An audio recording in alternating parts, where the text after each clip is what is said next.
আচ্ছা, আপনার তালের বড়া কি খুব শক্ত হয়? পরের দিন আর খেতেই পারছেন না? তাহলে আজকে রেসিপিটি দেখে নিন। আসসালামু আলাইকুম, ওয়েলকাম টু পপলি কিচেন 99।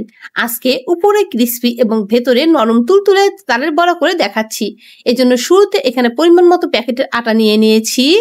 দিয়ে দিচ্ছি স্বাদ মতো নুন, 1 বাটি কোরানো নারকেল, পরিমাণ মতো তালের রস, স্বাদ মতো চিনি। এবার সমস্ত উপকরণ হাত দিয়ে মেখে নিচ্ছি। আমি হাফ লিটার দুধ জাল করে ঠান্ডা হতে দিয়েছিলাম, সেই দুধটা এখানে ব্যবহার করছি। তবে এটা ফ্রিজের না, এটা নর্মাল ঠান্ডা করে নিয়েছিলাম।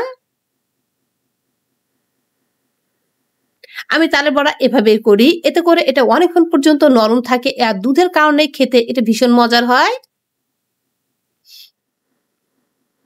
এটা অবশ্যই একটু সময় নিয়ে ভালো করে মেখে নিতে হবে। আমার খুব ভালোভাবে এটা মেখে নিয়েছি, একদম মসৃণ হয়েছে। এবার এদিকে অলরেডি আমি কড়াইয়ে তেল গরম হতে দিয়েছিলাম, সেখানে অল্প অল্প করে তালের বড়াগুলো দিয়ে দিচ্ছি।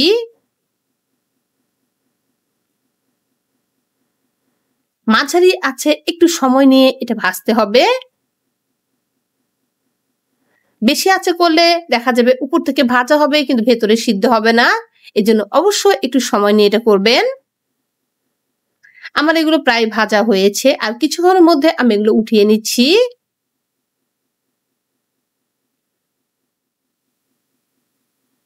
এটা যতক্ষণ থাকবে ততক্ষণ এটা নরম তুলতুলে থাকবে। আশা করি খেতে আপনারা অবশ্যই পছন্দ করবেন।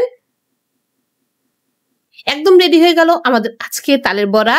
আশা করি রেসিপি ভিডিওটি ভালো লেগেছে। বাড়িতে বানান আর কেমন হয়েছে কমেন্ট বক্সে জানান। আজ এ পর্যন্ত বিদায় নিচ্ছি। আসসালামু আলাইকুম।